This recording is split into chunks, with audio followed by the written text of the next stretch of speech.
ta ya za a yi wai ka zo ka ringa ɗauko munafikai na zamanin annabi wai kana cewa gashi nan annabi ya ce kaza a kansu wannan yake nuna tsinannu ne haka fa yake cewa wa ya gaya ma da duka an ce da wani munafiki sahabi a ma'ana ta luga ce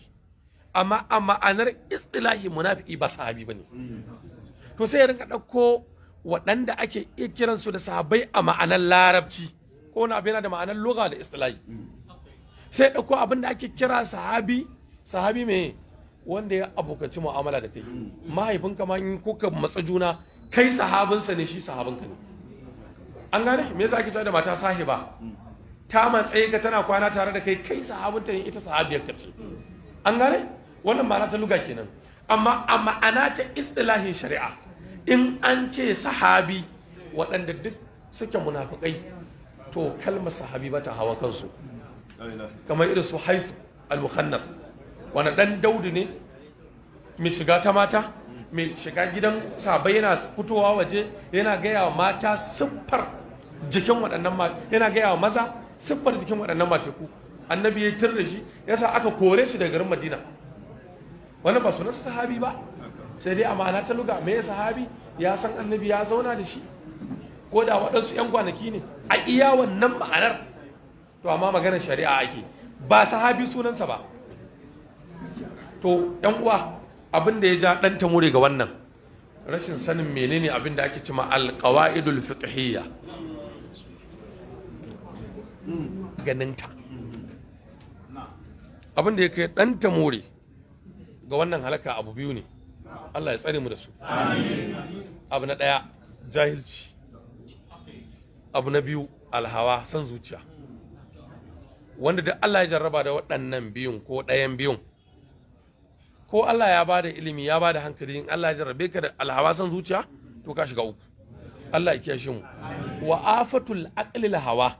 faman ala hawahu aqluhu faqad naja haka ibn Duraydin yake faɗa a makasura tasa cutar hankali son zuciya duk wanda hankalinsa ya fi ƙarfin son zuciyarsa wannan ya tsira to abin da ɗinta more bai samu wakilin wani abin bai sani ba yanzu in ban da zurfin jahilci ta ya za a yi wai ka zo ka ringa ɗauko munafikai na zamanin annabi wai kana cewa gashi nan annabi ya ce kaza a kansu wannan yake nuna tsinannu ne haka fa yake cewa wa ya gaya ma da duka an ce da wani munafiki sahabi a ma'ana ta luga ce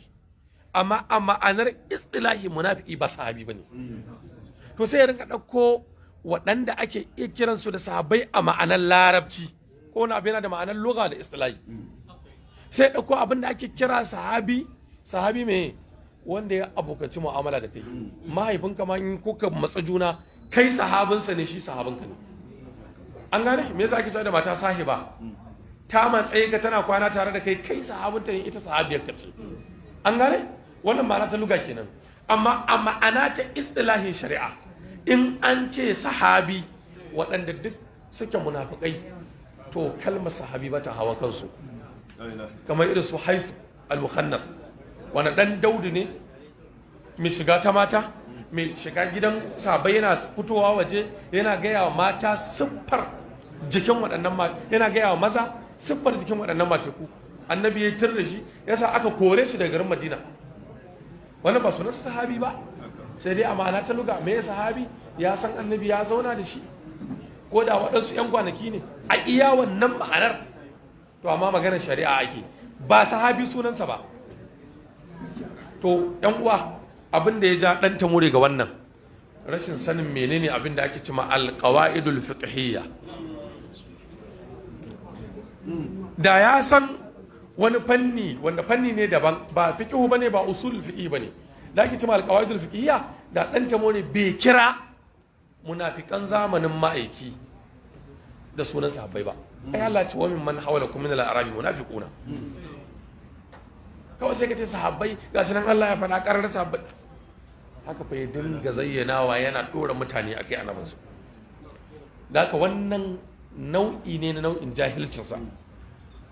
kamar tambayar da aka masa ce wai aka ce ya faɗi ina hadisi kaza inganta a gurin muƙabala sai ce wai gashi nan wani ya rawaito ya ce wa rijalu sahihi malam kabir bashir Allah ya saka masa alkhairi yace masa to ai cewa wa rijalu sahihi baya nufin shi hadisi sahihi ne ga guri ga shafi ga abin da malamai suka ce kaga bai san wannan ba da ya sani ba zai faɗa ba wannan nau'i ne na me na jahilcin sa to akwai son zuciyarsa wanda shi ba zan kawo samfur ba saboda dakta ya matsa to a dunkule jahilci da son zuciya wanda bayan jahilci kuma wani lokacin akan gaya masa a ganar da shi kaza da ka faɗa ba haka yake ba to daga nan kuma a ƙarƙashin alhawa son zuciya sai samu inadi tsaurin kai turjewa akan ƙarya bayan gano ƙarya ce to ban taɓa ganin ɗan adadin da Allah ya halitta ya jarabe shi da wannan cutar irinsa ba komai yadda ya gane gaskiya ce in dai ba shi ya gano ba wani ne ya faɗa sannan ya ji ya gane to ba zai karba ba sai dai shi da karan kansa ba wanda ya faɗa a to wannan zai iya dawo ma ya ce kaza da na faɗa jiya kuskure ne ga daidai din amma in wani ne ya gano masa to wallahi duk bayyana ta ba zai faɗa sai ka ji ya ce to sun ce kaza to bata sauya zane ba kada azzalimi to maganin waɗannan abubuwa shine maganin jahilci ilimi maganin son zuciya ikhlasi maganin inadi da yake inadi nau'i ne na cikin son zuciya na'am to alhamdulillah ba shakka a gane ko ala wasala to wato akasin son zuciya domin shehu mujaddidi Allah ya kara masa yadda ya ba mu albarkarsa yana cewa fa'alam anna dawa a kulli illatin bi diddiha ka sani maganin kowace cuta to kishiyarta ne in wane yana da cutar jahilci to ilimi ne zai maganin cutar in wane yana da cutar son zuciya ikhlasi ne zai maganin cutar to yan uwa ina zabarar da mu tashi neman ilimi haika an gane mu tashi mu jajirce mu tirsasa zuciyarmu wadanta sa ikhlasi duk abin da za mu yi zama mai ikhlasi ne Allah kaɗai muke nufi da wannan abin to shine ke maganin inadi abu na ɗaya alhawa a farkon fari ma ba za ka ƙirƙiri ƙarya ba za ka samu wata manufa wadda ba ta Allah ba ka ƙirƙiri ƙarya ka riƙawa ne don ka cimma manufa ka za a kansa saboda kana da ikhlasi sannan ko da baka sani ba rashin sanin ka karancin ilimin ka ya sa ka ɗoro akan abin da ba daidai ba sai ka ce ma kai kaza ɗin nan fa kaza ne to ba za ka yi inadi ba saboda akwai ikhlasi waɗannan abubuwan su za mu ɗora a kansu Allah ya ba mu su